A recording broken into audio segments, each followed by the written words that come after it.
저랑과 함께 인사하겠습니다. 사랑합니다. 사랑합니다.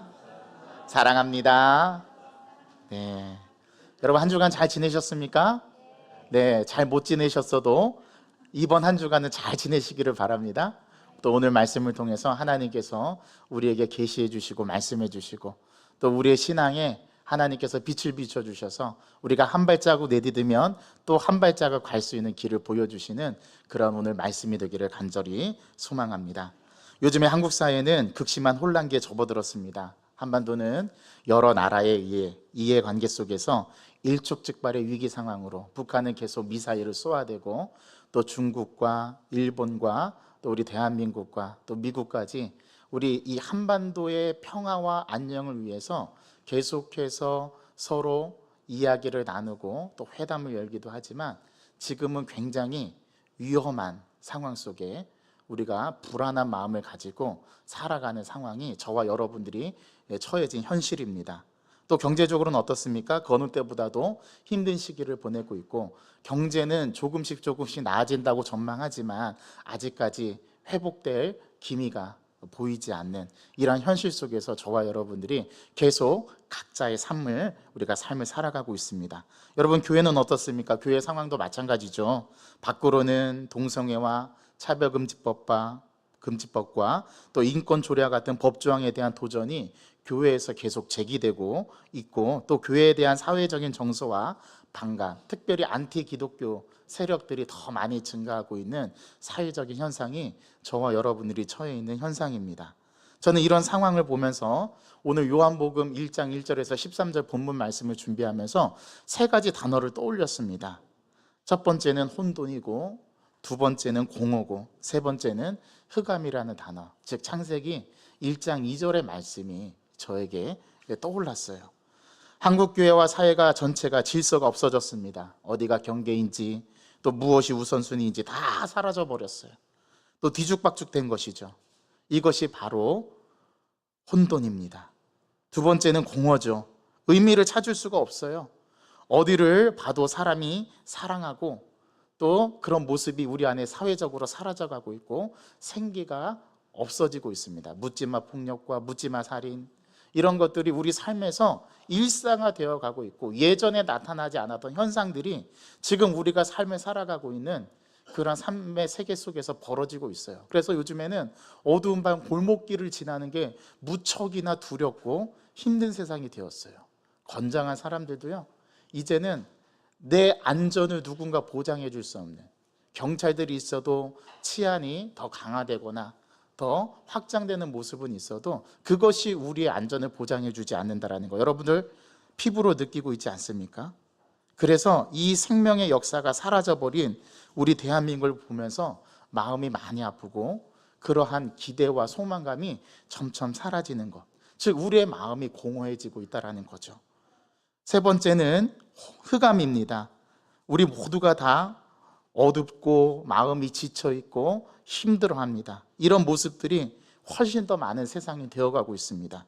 또 환경은 우리에게 더욱더 아주 급박하고 또 어려운 환경을 우리에게 제공해 줍니다.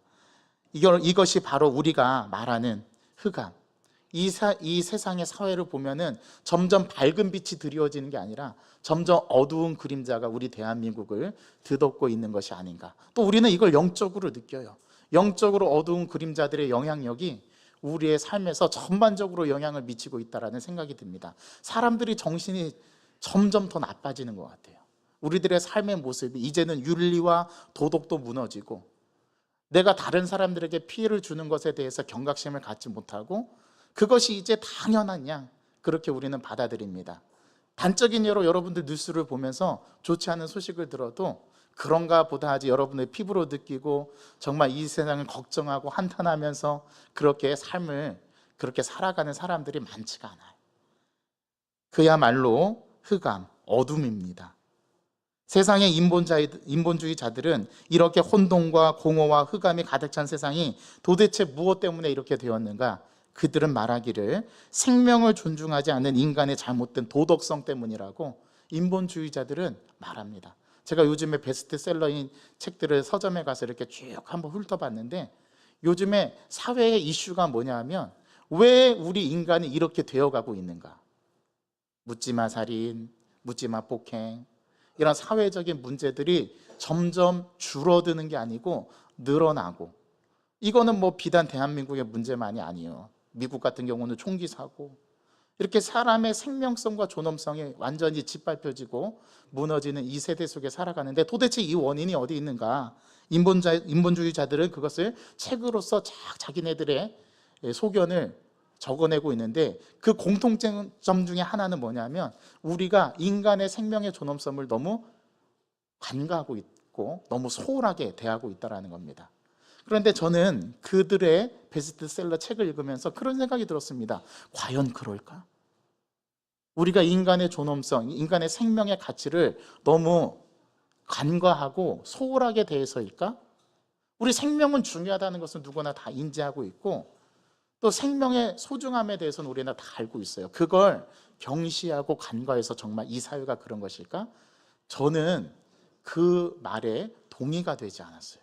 그래서 저는 생각해 봅니다. 도대체 이 사회는 왜 이 모양으로, 더 좋지 않은 세상으로 변해가는 것일까? 그런데 성경이 그걸 말해요. 앞으로 이 세상은 점점 더 안 좋아질 겁니다. 그러는 가운데 우리가 신앙생활을 어떻게 해야 되고, 이 진리의 말씀을 통해서 우리가 어떤 기준과 어떠한 마음으로 살아가야지 우리가 이 험악하고 험난한 세대를 슬기 있고 믿음 가운데 우리의 믿음을 지켜가면서 살아갈 수 있을 것인가? 단순히 생명의 그런 가치를 소홀하게 여기는 것에서 오는 것이 아니라 더 근본적인 문제가 있는 것이 아닐까? 저는 그것을 우리 요한복음을 묵상하면서 찾아갈 수 있는 그런 은혜가 저희들에게 주어지기를 믿습니다. 오늘 우리는 지난주에 이어서 복음서가 4개로 기록된 이유와 요한복음 1장 1절의 말씀에 대해서 지난주에 함께 말씀을 나누었죠. 여러분, 지난주 말씀을 떠올려 보시기 바랍니다. 지난주에 핵심적인 말씀이 뭐였습니까? 예수 그리스도가 곧 누구였다라는 거예요? 하나님이셨다는 거예요. 이걸 요한복음이 가장 첫 번째 첫 절에서 말하고 싶었던 주제였다라는 거예요. 이거는 굉장히 진부한 표현이에요. 예수님이 하나님이시다. So what? 그래서 어쨌다는 거냐? 여러분들이 피부에 잘 못 느끼는 것 같아요. 그렇죠? 그리고 우리는 이러한 감각 없는 시대에 살아가고 있어요. 그런데 이 말씀은 진리입니다. 그리고 이거를 우리가 피부로 느낄 수 있을 정도의 말씀의 무게감과 의미를 깨달아야만 이것이 우리에게 전달되고, 우리가 하루하루 삶을 살아가는데 그 예수님을 기억하고 떠올리면서 우리의 신앙생활의 모습의 향방이 어디로 향해야 되는지를 가르쳐 줍니다. 그게 바로 요한복음 저자가 첫 번째로 우리에게 말하고 싶었던 겁니다. 여러분, 우리는 요한복음 20장 31절의 말씀 이미 우리는 알고 있지 않습니까? 요한복음의 기록 목적. 요한복음의 기록 목적이 2가지라고 말씀을 드렸어요. 첫 번째는 예수 그리스도가 누구시다? 하나님이시다라는 것을 요한복음 저자가 1장부터 21장까지를 통해서 계속 논증해주고 설명해 줄 겁니다. 그리고 우리를 깨닫게 해줄 거고 우리를 알게 해줄 겁니다. 두 번째 목적은 이 예수 그리스도를 통해서 우리에게 무엇을 주시려고요? 생명을 주시려고. 그거를 요한복음은 전문적인 말로 영생이라고 표현하고 있어요. 여러분, 영생에 대한 질문은 저와 여러분들의 삶의 질문 가운데 가장 중요합니다. 여러분, 우리가 모든 성공을 다 하고 모든 것을 이루었어도 영생을 가지지 못하면 그건 아무것도 아닌 인생이에요. 제가 이런 말 표현해서 죄송합니다. 정말 아무것도 아닌 인생이에요. 저와 여러분들에게서 가장 중요한 게 뭐예요? 영생입니다. 생명인 거예요. 오늘 그 생명에 대한 주제를 요한복음은 저자는 말하고 싶어 합니다. 그런데 제가 지난주에 의문 제기를 해드렸잖아요. 그런 영생, 그런 예수 그리스도가 하나님이시다라는 것을 말하려고 하는데 왜 4개의 복음서가 필요할까요? 제가 그 말씀을 여러분 드렸습니다. 그 말씀을 우리 다시 한번 되뇌어 보기를 원합니다. 여러분, 요한복음, 마태복음, 마가복음, 누가복음, 이 4개의 복음서가 우리에게 주어진 복음서예요. 그런데 그 복음서는 동일하게 한 가지 메시지를 전달합니다. 예수가 도대체 누구냐는 거예요. 그리고 우리가 왜 예수를 믿어야 하느냐? 그 질문이에요. 그런데 요한복음이 들려주는 예수님과 마가복음이 들려주는 예수님과 누가복음이 들려주는 예수님과 또 마태복음이 들려주는 예수님의 이야기가 조금씩 같으면서도 차이가 나요. 그리고 왜 이 네 개의 복음서를 통해서 우리는 예수님의 초상화를 하나의 초상화로 만들 수 있을까요? 그것이 이 네 개의 복음서가 기록하고 있는 목적과 대상이 다르기 때문에 그렇습니다. 이걸 이미 말씀드렸어요. 여러분, 마태복음은 누구를 위해서 쓰여졌습니까? 예, 정통 유대인들을 위해서 쓰여졌습니다. 정통 유대인들은 누구죠? 하나님을 유일신으로 믿는 자들이 유대인들이에요. 자, 그들에게 인식을 바꾸어서 예수님이 누구시다라는 것을 말하고 싶었던 거예요. 메시아, 하나님이라는 것을 말하고 싶었던 거예요. 그래서 그들을 설득하고 그들을 이해시키려면 그들이 알고 있는 전이에, 그들이 알고 있는 지식, 그들이 이분이 예수님이야 라고 하면 그분 할 수 있는 언어로 풀어서 그들에게 설명을 해야 되고, 유대인들이 가장 잘 아는 언어로 그들에게 이해를 시켜야 되는 거예요. 그래서 마태복음은 예수님을 누구로 소개합니까? 메시아, 왕으로 소개합니다. 그래서 마태복음의 별칭을 왕의 복음서, 사람을 위한 복음서라고 그렇게 별칭을 붙여요. 또 마가복음은 예수님을 어떻게 그려내죠? 이 마가복음을 읽는 독자는 누구입니까? 로마인들입니다. 특별히 로마에 사는 그리스도인들이에요. 그런데 지금 이 로마에 살고 있는 그리스도인들은 어떤 위기에 처해 있습니까? 핍박당하고 고난당하고 예수 믿는 믿음 때문에 생명을 잃어가고 있어요. 원형 경기장에 사자의 밥으로 던져주기도 하고요. 그들을 십자가의 화형에 처하기도 하고요. 그들이 예수 믿는 이름 때문에, 그 이유 때문에 고난당하고 핍박을 받습니다. 오늘 우리가 삶을 살아가면서 크리스천이라는 것을, 정체성을 드러내기가 너무 힘들어요. 우리 믿는 자 중에서도 믿지 않는 자들에게 나는 크리스천이야 라고 자신 있게 말하면 손가락질하고 그들에게 받는 그러한 비난이 두려워서 자기가 그리스도임을 나타내지 않으려고 하는 게 요즘 날의 그리스도인들의 정체성입니다.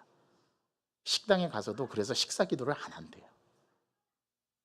자기가 그리스도인이라는 걸 최대한 드러내지 않으려고 한답니다. 왜요? 하도 교회가 욕을 먹으니까, 예수 믿는 사람들 핍박하니까. 어쩌면 우리가 마가복음의 독자인지도 모르겠어요. 이렇게 고난당하고 핍박당하는 자들에게 그들이 믿음을 잃지 않게 하고, 그들이 믿음 가운데 더 고난을 받아야 하고, 우리도 예수님처럼 고난받는 삶을 살아야 된다라고 그들에게 위로와 소망을 주는 메시지가 마가복음이었던 거예요. 그래서 마가복음은 예수님을 고난받는 종으로 그려냅니다. 그리고 나서 마가복음이 세례 요한이 광야에서 외치는 것으로 이야기가 시작하거든요. 마가복음은 예수님의 탄생 이야기가 없어요. 바로 세례 요한이 광야에서 등장해서 울부짖는 사자처럼 그렇게 복음을 전합니다. 그래서 마가복음을 사자복음서라고도 불러요. 자, 누가복음은 누구를 위해서 누가복음이 쓰여졌습니까? 모든 이방인들을 위해서 쓰여졌습니다. 유대인이 아닌 누구요? 이방인을 위해서. 그래서 복음서가 쓰여졌어요. 그게 누가복음입니다. 그래서 누가복음을 잘 읽어보면 소외되고 가난한 자들을 위해서 그렇게 기록되었고, 이방인들이 처음으로 예수 그리스도를 만나서 예수 그리스도를 믿는 자들, 그래서 이방인들이 하나님을 믿기 시작하고 예수님을 믿기 시작해서 처음으로 신앙생활하는 사람들, 즉 초신자들을 위해서 기록된 복음서가 누가복음입니다. 그래서 누가복음을 잘 읽어보면 회개에 대한 강조가 많아요. 그래서 돌아온 탕자의 비유가 다른 복음서에서 나타나지 않는데 유일하게 누가복음에 나타나는 이유가 그렇습니다. 왜냐하면 회개를 강조해요. 기도를 강조해요. 찬양을 강조해요. 죄인들을 구원하시기 위해서 예수 그리스도가 오셨다라고 예수님을 소개합니다. 이게 누가복음입니다. 그리고 예수님의 십자가의 죽음을 의인의 순교로 이해하죠.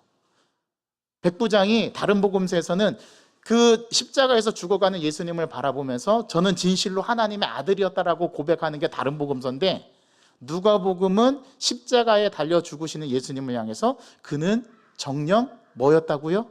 의인이었다라고 얘기합니다. 그래서 대속의 죽음, 십자가의 죽음, 그래서 죄인들이 구원을 얻게 하는 십자가의 죽음이 바로 예수 그리스도의 죽음이었다라고 소개합니다.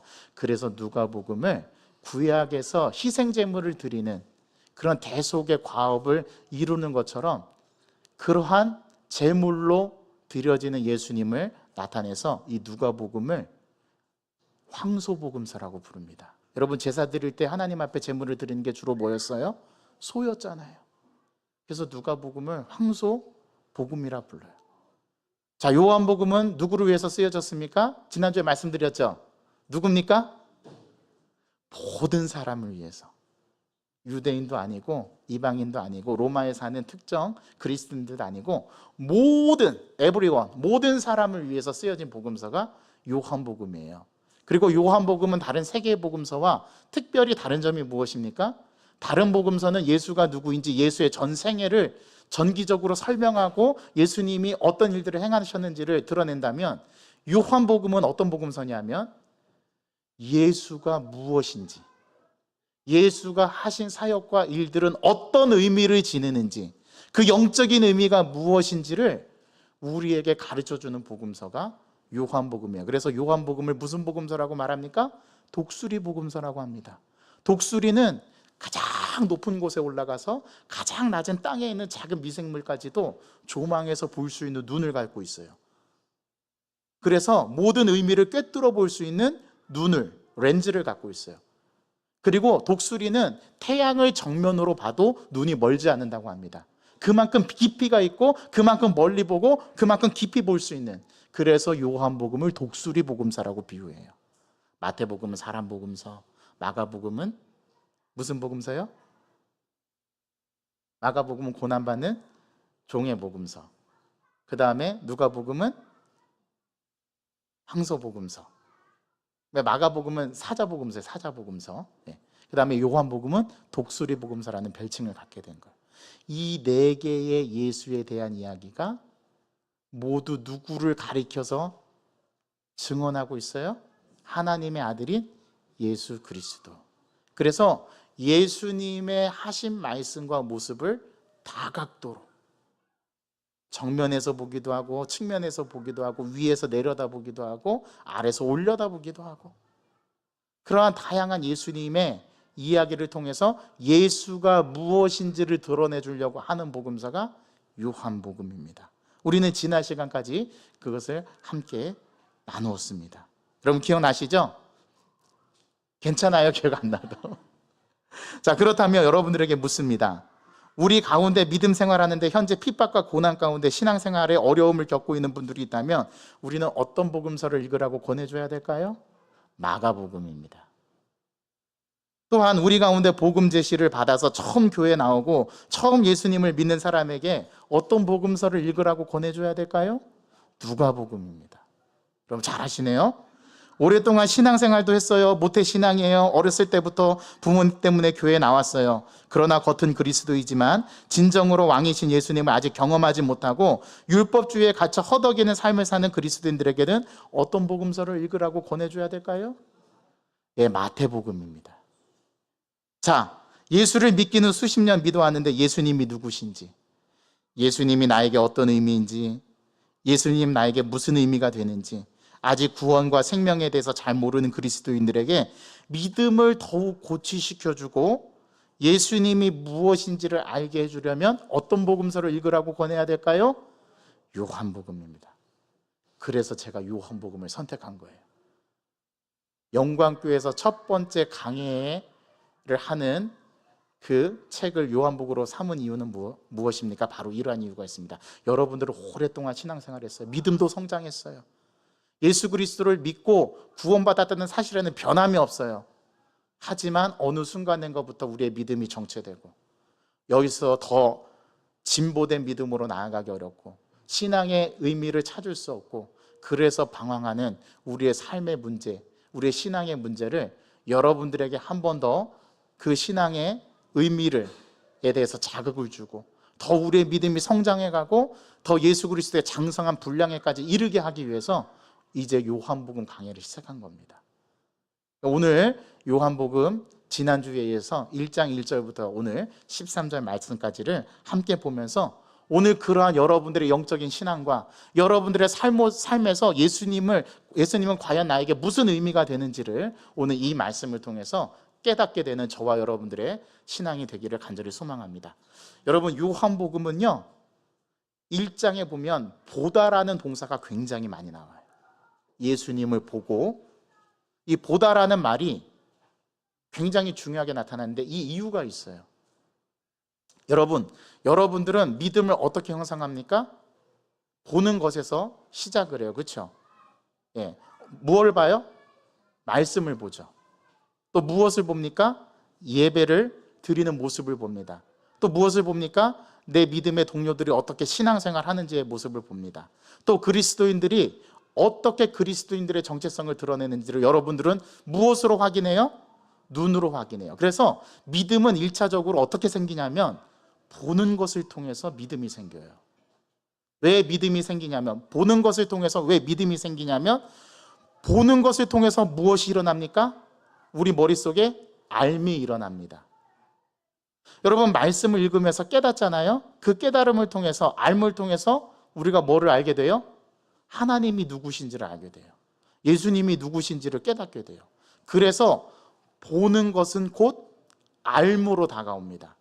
알면 뭐로 다가오죠? 깨달음으로 다가와요. 그 깨달음을 통해서 누구를 알게 됩니까? 하나님을 알게 되고 하나님을 믿게 되는 거예요. 자, 보는 것을 통해서 알미 일어나고 알을 통해서 뭐가 생겨요? 믿음이 생겨요. 요한복음은 이걸 신앙론이라고 합니다. 예수님을 보고 그 보는 것을 통해서 알미 일어나고 그 알을 통해서 내 안에 뭐가 형성이 돼요? 믿음이 형성이 돼요. 그래서 보는 것과 아는 것과 믿음은 서로 연관관계가 있습니다. 우리의 신앙을 잘 들여다보면 하나님의 말씀을 보는 것에서부터 우리는 믿음이 시작이 되고요. 그 보는 것을 통해서 알미 일어나고 알을 통해서 깨달음이 오고 깨달음을 통해서 믿음이 형성돼요. 요한복음은 이 과정을 계속 보여줄 겁니다. 그런데 오늘 1장 1절부터 13절까지가 그걸 단적으로 보여줘요. 태초에 말씀이 계시니라. 이 말씀이 하나님과 함께 계셨으니 이 말씀은 곧 하나님이시니라. 자, 그런 다음에 오늘 말씀을 보니까 뭐라고 되어 있습니까? 그가 태초에 하나님과 함께 계셨고, 그러면 여기서 그라는 인칭대명사는 누구를 받는 거예요? 예수님이라고 말씀하면 안 되죠. 자, 1절에 무엇을 받는 거? 어떤 단어를 받아요? 말씀이라는 것을 받죠. 말씀.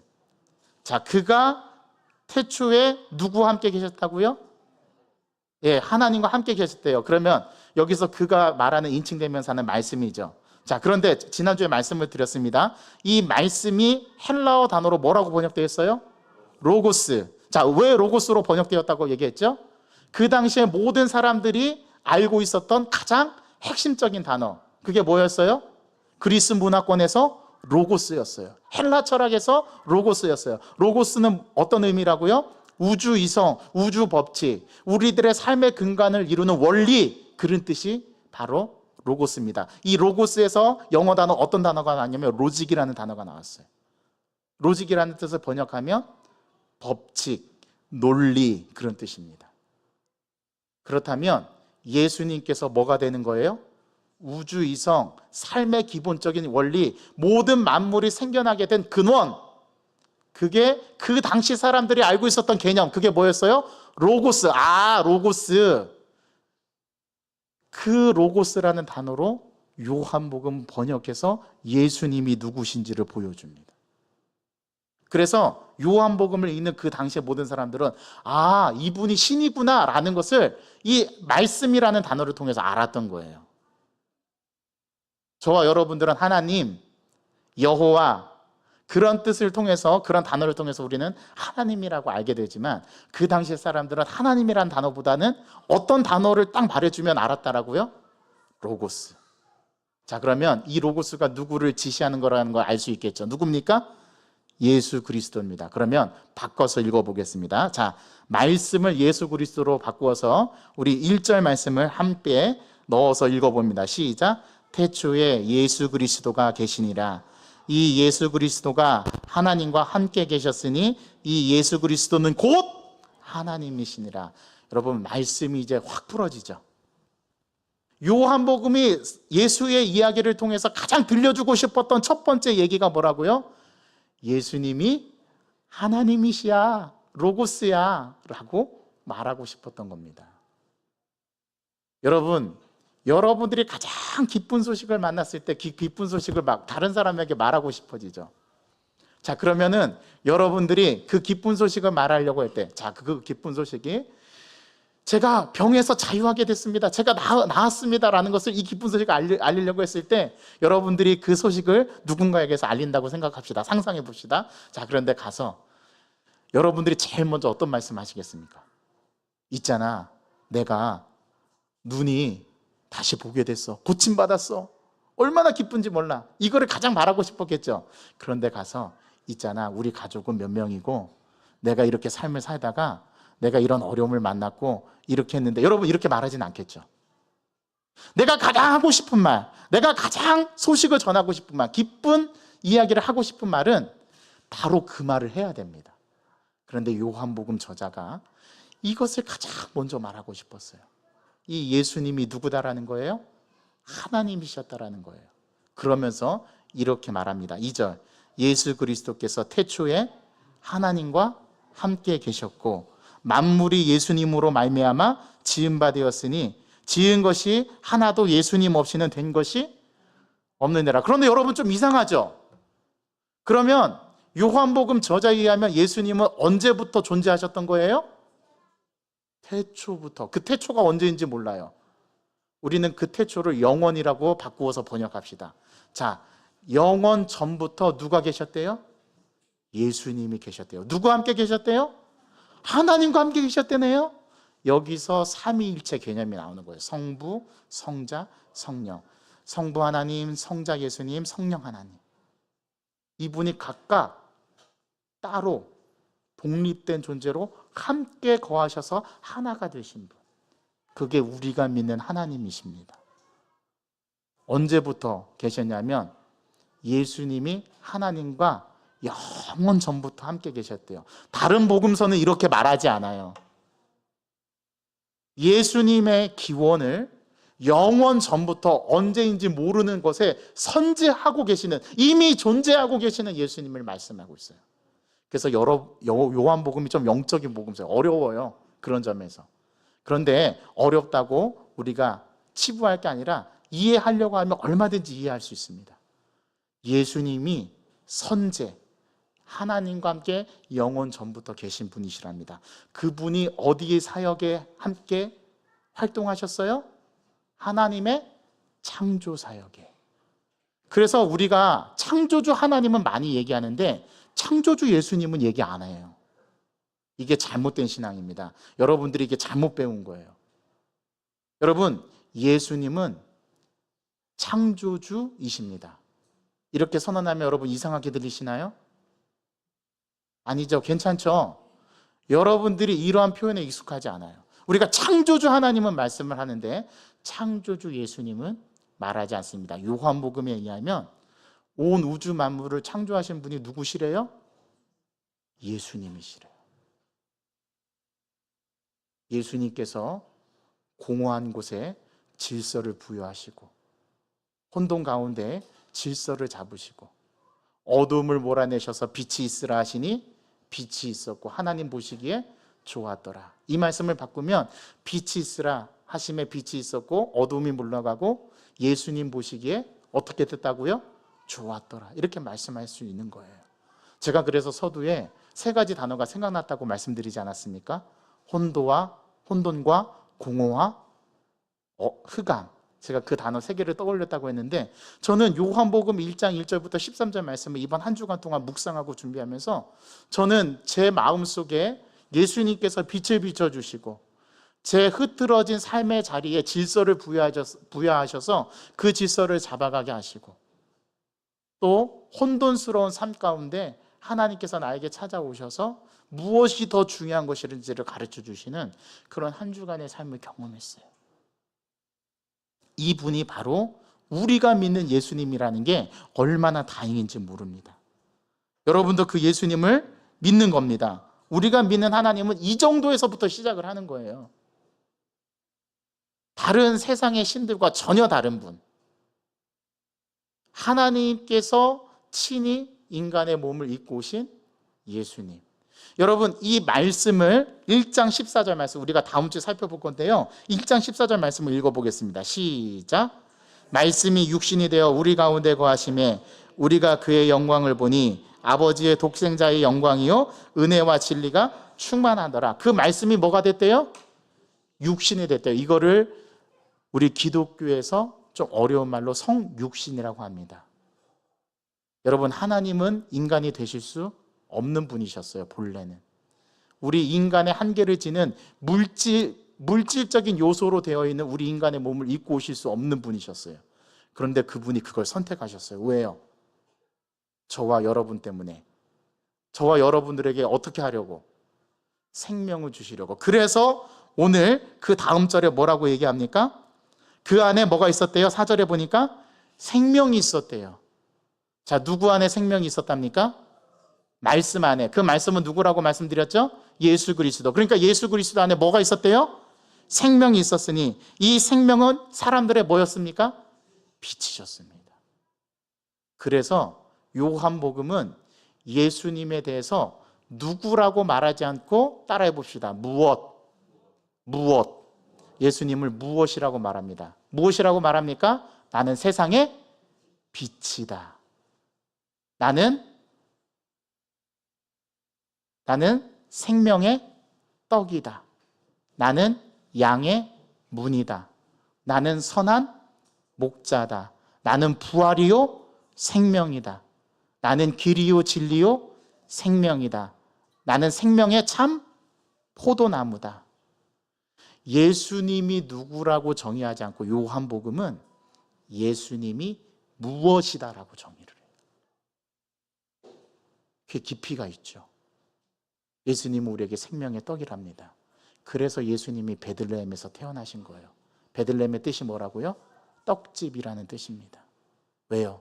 예수님이 우리에게 생명의 떡이시기 때문에. 예수님은 세상의 빛이십니다. 그래서 어둠을 몰아내죠. 요한복음에 의하면 언제 예수님이 세상의 빛이라고 얘기하냐면 현장에서 가늠하다 잡힌 여인을 예수님에게 데리고 와서 정죄하라고 할 때 예수님께서 땅에가 무엇인가를 쓰시고 나서 모든 사람들이 어른에서부터 아이까지 다 돌아가고 그 남겨진 현장에서 가늠하다 잡힌 여인에게 말했던 것, 그 말씀을 하시고 나서 예수님이 뭐라고 얘기하냐면 나는 세상의 빛이다. 여러분, 빛의 특성은 뭐예요? 어둠을 몰아내죠. 저와 여러분들의 삶에서 어둠을 유일하게 몰아내줄 수 있는 분이 누구예요? 예수님이라는 겁니다. 그 예수님을 붙잡지 않고서는 저와 여러분들이 어둠을 몰아낼 수가 없어요. 그래서 예수님은 우리에게 말씀하신 겁니다. 나는 세상의 빛이다. 나는 예수님이 누구신가를 말하는 게 아니라 예수님이 무엇이다라는 것을 요한복음은 말씀하고 있습니다. 또 빛이 어둠에 비추되 어둠이 어떻게 했어요? 깨달아요? 못 깨달아요? 못 깨달았어요. 그러면 여기서 빛은 예수님을 상징하죠. 그럼 어둠은 무엇을 상징할까요? 이 세상을 상징합니다. 저와 여러분들은 세상에 속해서 살아가지만 세상의 결과물로서 남지 않아요. 저와 여러분들은 세상과 구별된 때문에 살아가는 예수님께서 빛을 조명하셔서 그 빛을 따라가는 자들입니다. 그래서 예수님을 반기지 않는 거예요. 누가요? 이 세상이. 이 세상에 모든 권세를 잡고 있는 자가 누굽니까? 악한 마귀 사단, 어둠의 권세들이거든요. 그런데 어둠의 권세들이 깨닫지를 못하는 거예요. 예수님이 오셨어요. 그래서 요한복음은 이 첫 부분에 빛과 어둠을 상징해서 이 빛이 무엇이고 어둠이 무엇인지를 말하고 싶었던 거예요. 빛은 예수 그리스도고 우리 세상 속에서 살아가고 있는 이 세상의 모든 것들은 다 어둠으로 묘사됩니다.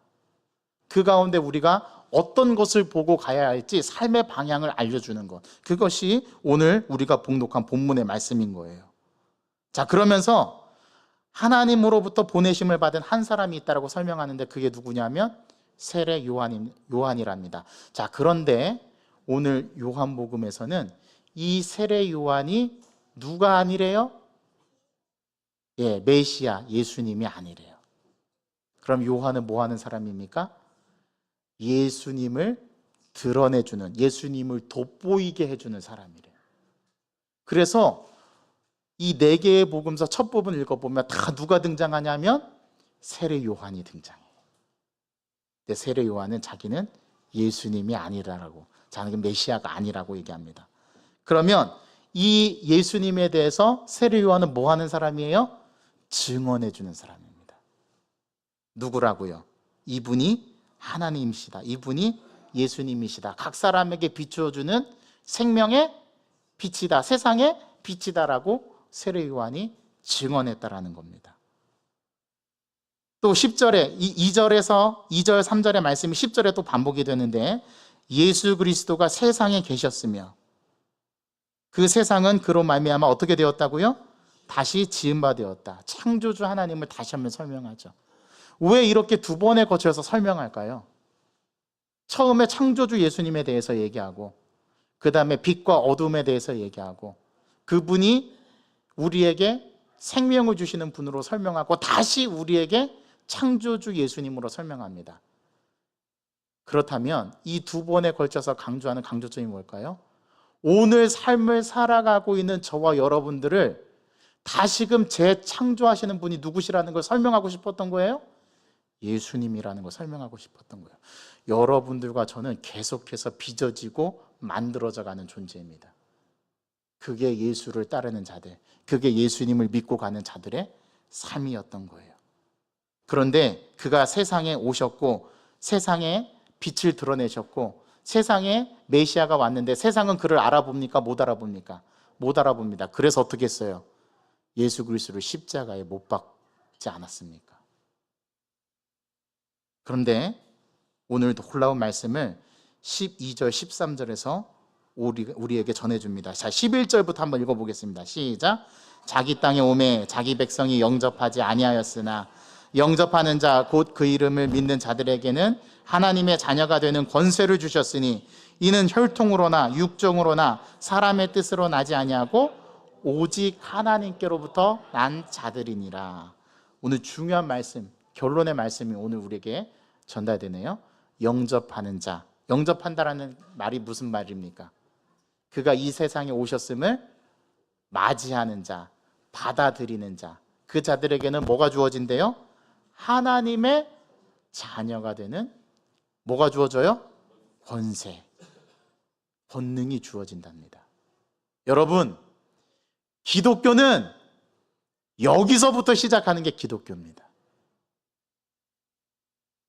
이 정도에서부터 시작하는 게 기독교인 거예요. 저와 여러분들이 믿는 예수님, 예수 그리스도 하나님이 우리에게 이런 분이시랍니다. 이게 요한복음 첫 장에서, 이 서문에서 우리에게 말하고 싶었던 거예요. 그래서 앞으로 이 예수님이 무엇인지에 대해서 계속 요한복음을 가르쳐 줄 겁니다. 가나의 혼인잔치 표적을 통해서, 왕의 신하들을 고치는 표적을 통해서, 오병이어의 표적을 통해서, 베데스다에서 38년 된 병자를 고치시는 기적을 통해서, 실로암 맹인을 치유하는 기적을 통해서, 표적을 통해서, 또 죽은 나사로를 살리시는 표적을 통해서 예수님이 누구가 아니라 무엇인가를 우리에게 가르쳐 줄 거예요. 오늘 이 질문을 가지고 한 주간을 살아내는 저와 여러분 되시기를 바랍니다. 여러분, 이번 한 주간 동안에 여러분에게 예수님은 누구신지가 아니라 그분은 나에게 어떤 의미가 되는지, 그걸 느껴보시는 한 주간의 삶이 되기를 바랍니다. 그분이 누구시래요? 우리를 창조하셨고 온 우주 만물을 창조하신 그 창조주 예수님뿐만 아니라 지금도 나를 빚어가시고 재창조해 가시는 예수님이라는 사실을 이 요한복음 1장 1절부터 13절은 강력하게 우리에게 서술해 줍니다. 여러분, 시 가운데 김춘수 시인이 쓴 꽃이라는 시가 있습니다. 여러분 아십니까? 예. 그 꽃이라는 시구가 어떻게 시작이 되는지 아세요? 그가 내 이름을 불러주기 전에는 그는 나에게로 와서 뭐가 되었다? 꽃이 되었다. 여러분, 가장 가까운 여러분의 배우자를 생각해 보십시오. 여러분들은 그 배우자에게 자신이 무엇인가, 어떤 존재인가, 무슨 존재인가가 되기를 원하시죠. 그게 여러분들이 함께 살아가고 있는 배우자의 의미 아닙니까? 사랑하는 아내의 남편의 의미 아니에요? 여러분들은 누군가에게 의미가 되고 싶어 하잖아요. 그리고 그 사람은 나에게 어떤 의미를 주는지를 여러분들은 끊임없이 삶 속에서 그것을 정립해 가고 계시잖아요. 그렇다면 여러분들에게 예수님은 누구신가를 넘어서서 무엇입니까? 그 무엇인가에 대한 해답을 이번 한 주간의 삶 가운데 경험하시고 그것을 찾으실 수 있는 저와 여러분 되기를 소망합니다. 그 가운데 특별히 찾을 수 있다면 창조주 하나님을 찾으시기 바랍니다. 창조주 예수님이심을 찾으시길 바랍니다. 창조주 성령님이심을 찾으시길 바랍니다. 그걸 경험하실 수 있기를 주님의 이름으로 진정으로 축복합니다.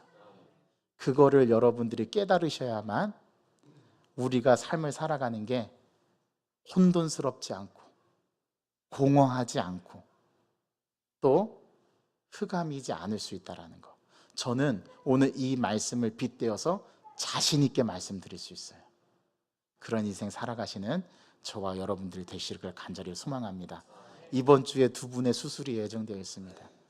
우리 그 두 분에게 창조주 예수님의 능력이, 그 생명력이 그분들에게서 들어가고 또 하나님께서 그 역사를 이루어 주실 줄을 저는 믿습니다. 그리고 우리는 그렇게 기도해야 할 것입니다.